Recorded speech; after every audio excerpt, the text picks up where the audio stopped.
O rio Eufrates secou e um túnel misterioso túnel foi descoberto. O rio que é o berço da civilização humana está secando cada vez mais. O rio Eufrates finalmente secou e uma coisa incrível aconteceu. Estas são apenas algumas das manchetes que nos chegam nos últimos anos.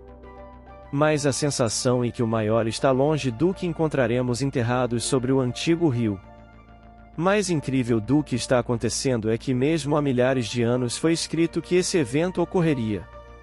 Mas são tantos os detalhes que literalmente nos faz estremecer.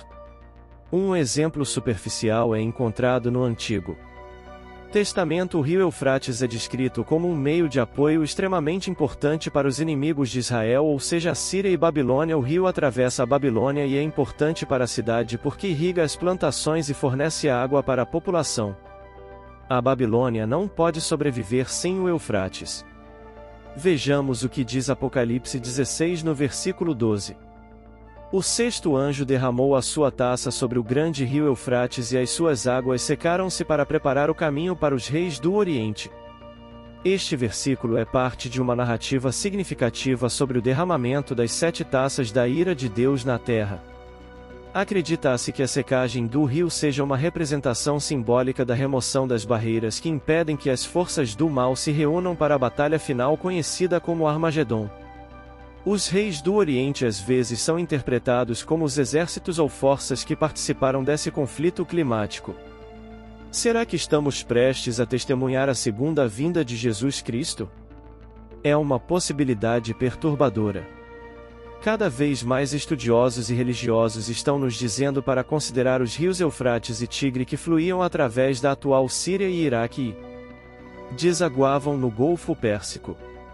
Esses rios alimentaram antigas civilizações por milênios, dando origem ao berço da história humana na Mesopotâmia. O rio é mencionado nas Sagradas Escrituras como sendo o rio que levava a água ao Jardim do Éden. Um relatório do governo dos Estados Unidos de 2021 previu que esse rio vital secaria até 2040. Isso poderia ser mera coincidência ou um significado profético mais profundo por trás desses eventos. Mostraremos neste vídeo algumas respostas sobre esse evento. As primeiras menções ao Eufrates vêm de textos cuneiformes encontrados em Choropa, no sul do Iraque. Eles datam de meados do 3º milênio antes de Cristo. Nesses textos escritos em sumério, Eufrates é chamado de Burnun. A forma como eles descrevem o rio mostra que era considerado divino pelo povo sumério. O nome da cidade de Separv no atual Iraque contém o mesmo significado cuneiforme usado para designar nomes religiosos de divindades e conceitos relacionados, indicando a forte ligação histórica entre a cidade e o rio.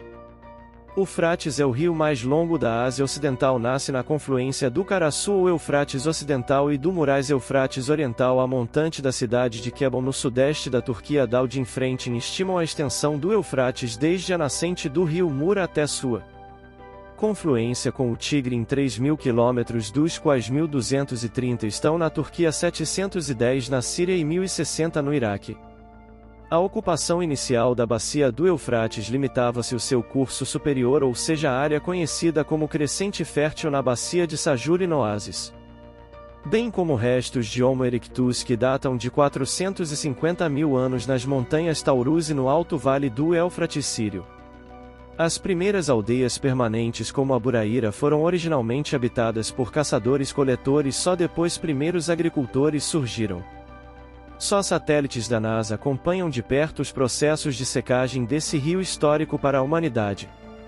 Em 2013 eles descobriram que desde 2003 as bacias do Tigre e do Eufrates perderam impressionantes 144 km cúbicos de água, como aponta Jay Familiet, hidrólogo e professor da Universidade da Califórnia. Os dados mostram uma taxa alarmante de declínio no armazenamento total de água nas bacias dos rios Tigre e Eufrates. E atualmente tem a segunda taxa mais rápida de perda de água subterrânea na Terra. Depois da Índia, o que tudo isso significa? Estamos testemunhando o cumprimento da profecia bíblica ou é apenas um lembrete preocupante das consequências de um clima em mudança?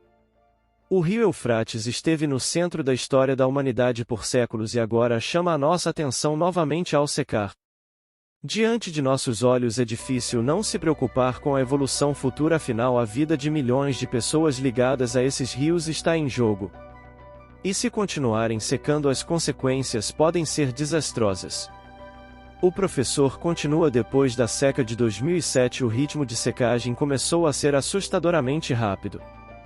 Enquanto isso, a demanda por água potável continua aumentando e a região não está coordenando sua gestão de água devido a diferentes interpretações do direito internacional. À medida que as tensões aumentam e os recursos hídricos diminuem, a região está à beira de um desastre. Para a população, muitos deles estão atualmente perdendo suas vidas devido à seca do rio. Um relatório publicado na revista médica britânica destaca o aumento da prevalência de emergências relacionadas à água potável no Iraque. Um coordenador de trabalhos de campo da associação cooperou para a proteção do rio no Iraque. Ele disse à publicação que as doenças como sarampo, febre tifoide e cólera estão se espalhando devido à crise da água. O que está acontecendo com o rio Eufrates? Pode de fato sinalizar uma mudança monumental na região. À medida que os rios secam e as tensões aumentam, não podemos deixar de nos perguntar que futuro aguarda os milhões de pessoas que dependem dessas águas antigas. A Bíblia prediz que o rio Eufrates vai secar e abrir caminho para os misteriosos reis do Oriente. Estendendo-se por mais de 1.800 milhas de comprimento e 300 metros de largura, o vasto rio tem sido uma barreira formidável e uma fonte vital de vida na região. Estudiosos da Bíblia e teólogos debatem acaloradamente sobre quem são esses reis do Oriente. Uma hipótese convincente sugere que eles representam a ascensão da China e de outras nações asiáticas como poderosas potências políticas e econômicas. O mais impressionante é uma predição intrigante registrada em Apocalipse 16 a 18: os reis orientais. Exército de 200 milhões de homens. Curiosamente, na época em que o livro foi escrito, a população mundial não era nessa proporção. No entanto, hoje apenas a China possui um exército tão grande exatamente como previsto na Bíblia. Independentemente de sua identidade exata, os reis orientais são sem dúvida jogadores importantes no fim dos tempos, destinados a participar das batalhas climáticas antes do retorno de Jesus. No entanto, uma coisa é certa: para chegar ao lendário Vale do Armagedon, essa força colossal deve primeiro cruzar o rio Eufrates. Depois de tudo isso, não podemos deixar de nos perguntar se estamos testemunhando profecias antigas se desenrolando diante de nossos olhos. Alguns acreditam que este é um sinal claro de que a volta de Jesus acontecerá nos próximos anos. Mateus 24, versículo 44. Nos lembra assim também: vocês precisam estar preparados, porque o Filho do Homem virá numa hora em que menos esperam. O Eufrates também aparece como lugar onde dos 7 anjos cujas trombetas vai anunciar a proximidade do juízo final. Solte os 4 anjos que estão presos pelo grande rio Eufrates. O 6º anjo de Deus ordena em voz alta: o anjo obedece e libera os agentes da morte que estão preparados e prontos nesta mesma hora, dia, mês e ano para destruir 1/3 da humanidade. No capítulo 9 do Apocalipse, João fala sobre o líder do exército de gafanhoto solto sobre a humanidade. Conhecido em hebraico e Apolo em grego, curiosamente ambos os nomes significam destruidor, que é um dos significados do nome Sadão. O 5º anjo tocou sua trombeta e viu uma estrela cair do céu para a terra. A estrela recebeu a chave do abismo quando ele abriu o abismo. Fumaça saiu dele como a de uma fornalha gigante. O sol e os céus escureceram com a fumaça do abismo, e da fumaça desceram gafanhotos sobre a terra, aos quais receberam força como os escorpiões da terra.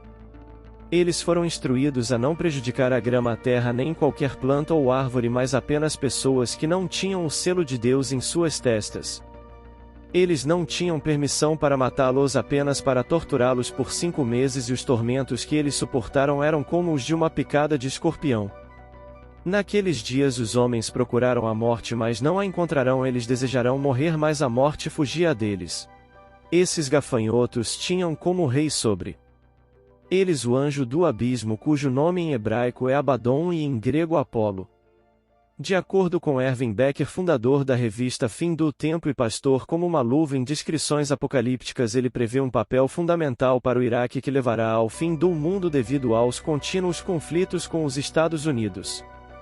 No Centro Teológico, Wesley Washington expressa preocupação com tais interpretações. Como um especialista em erudição bíblica, ele argumenta que os teóricos do fim dos tempos muitas vezes manipulam as escrituras para que se encaixem em seus pontos de vista. Embora afirmem ler a Bíblia literalmente, eles frequentemente selecionam passagens de contextos históricos muito diferentes.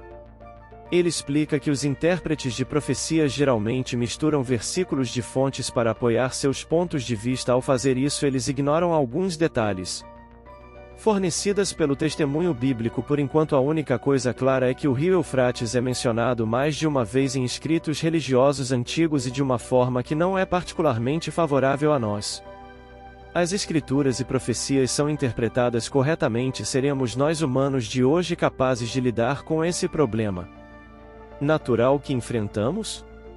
Se gostou do vídeo, deixe um like e se inscreva. Até a próxima!